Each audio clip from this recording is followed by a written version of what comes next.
বাম এবং আইএসএফ এর সর্বসম্মতিক্রমে যে সিটগুলোতে আমরা চূড়ান্ত সিদ্ধান্ত নিয়েছি সেই সিটগুলোর ঘোষণা আমাদের পার্টির ওয়ার্কিং প্রেসিডেন্ট শামসুর আলী মল্লিক সাহেব ঘোষণা করছেন। ইতিমধ্যে পার্টির চেয়ারম্যান তথা বিধানসভার অন্যতম গুরুত্বপূর্ণ বিরোধী দলনেতা পীরজাদা মোহাম্মদ নওশাদ সিদ্দিকী সাহেব আপনাদের জানিয়েছেন প্রেক্ষাপট। এখন আমরা যে বিধানসভাগুলোতে ঐকমত্যে পৌঁছে আইএসএফ প্রতিদ্বন্দ্বিতা করবে খাম চিহ্নে আমাদের প্রত্যাশীরা, আমাদের প্রার্থীরা লড়াই করবেন, সেই বিধানসভা ক্ষেত্রগুলোর নাম বলছি। একঙ্গ থেকে শুরু করছি।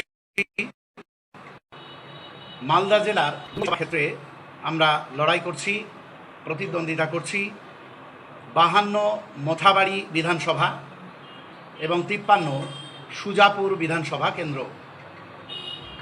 মুর্শিদাবাদ জেলার শামশেরগঞ্জ 56 নম্বর বিধানসভা কেন্দ্র, 58 নম্বর রঘুনাথগঞ্জ এবং 73 নম্বর হরিহরপাড়া।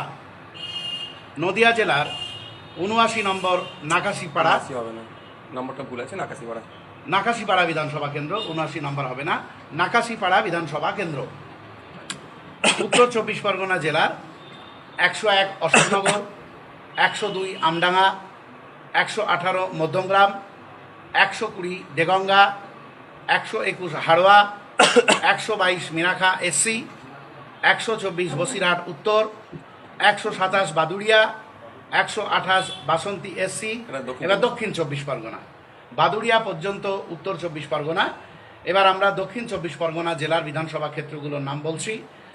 128 নম্বর বাসন্তী এসসি, 134 নম্বর কুলপি, 135 নম্বর মন্দিরবাজার এসসি, 138 নম্বর ক্যানিং পশ্চিম এসসি, 141 নম্বর ক্যানিং পূর্ব, 142 নম্বর মগরাহাট পশ্চিম, 148 নম্বর ভাঙড়। হাওড়া জেলার দুটো বিধানসভা ক্ষেত্রে আমরা প্রতিদ্বন্দ্বিতা করছি। 176 নম্বর উলুবেড়িয়া পূর্ব, 183 নম্বর জগৎবল্লভপুর। হুগলি জেলার দুটো বিধানসভা কেন্দ্রে আমরা প্রতিদ্বন্দ্বিতা করছি। 196 হরিপাল, 202 খানাকুল। পূর্ব মেদিনীপুর জেলার 208 মহিষাদল, পশ্চিম মেদিনীপুর জেলার 234 শালবনী, পশ্চিম বর্ধমান জেলার 283 বারাবণী, বীরভূম জেলার 286 বোলপুর। এই মোট 29টা কেন্দ্রে আমরা আলোচনার ভিত্তিতে ঐকমত্যে পৌঁছেছি এবং এই বিধানসভা কেন্দ্রগুলোতে আইএসএফ প্রার্থীরা খাম চিহ্নে প্রতিদ্বন্দ্বিতা করবেন। এছাড়াও আমাদের সঙ্গে বামফ্রন্টের প্রতিনিধিদের নেতৃত্বের আলোচনা চলছিল এমন কয়েকটা আসন নিয়ে। আমরা দেখলাম যে কোনো কারণেই হোক, সেটা ভুলবশতও হতে পারে, পাঁশকুড়া পশ্চিম বিধানসভা, নন্দীগ্রাম বিধানসভা, ভগবানগোলা বিধানসভা এবং মুরারই বিধানসভা, এই 4টে বিধানসভাতে আমরা আলোচনা চালাচ্ছিলাম, কিন্তু ইতিমধ্যে বামেরা সেখানে প্রার্থী ঘোষণা করে দিয়েছেন।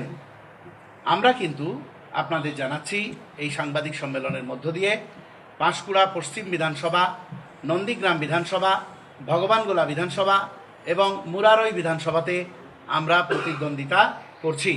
বাম নেতৃত্বের কাছে পত্র মারফত আমরা তো জানিয়েছি, ইমেল মারফতও আমরা জানিয়েছি।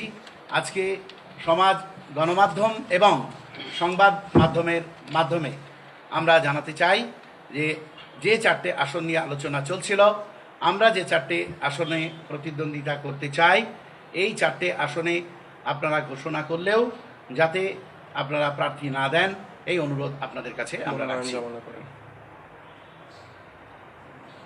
কারো কোনো কোশ্চেন আছে?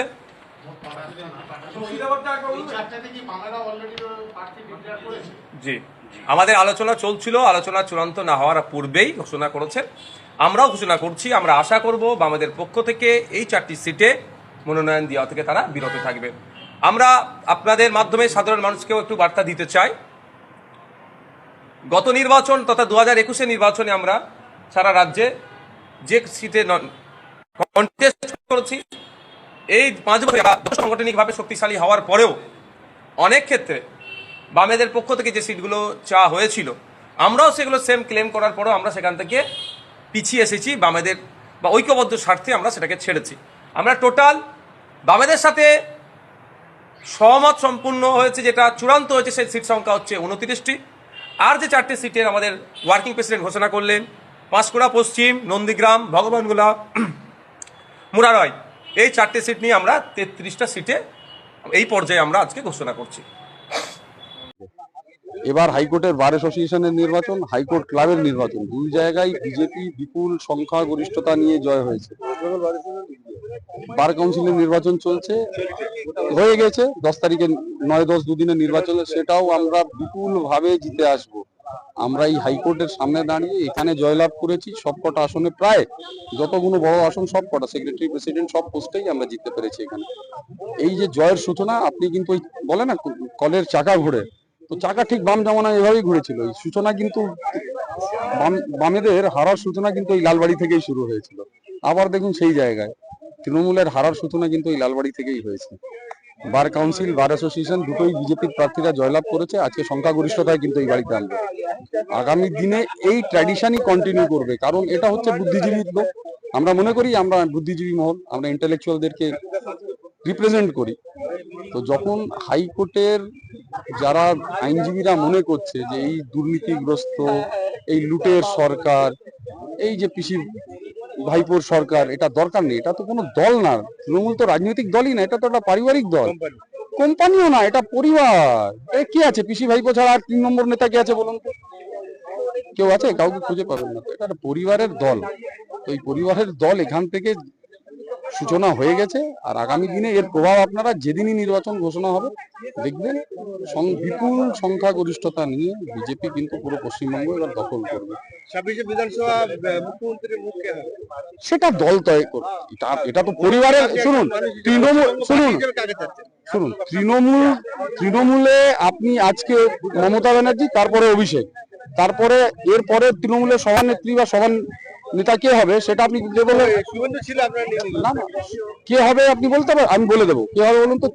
অভিষেকের ছেলে বা মেয়ে যা হবে, বা ব্যানার্জি পরিবারের যে হবে, সেইটাই সেই দলের গিয়ে শীর্ষে উঠবে।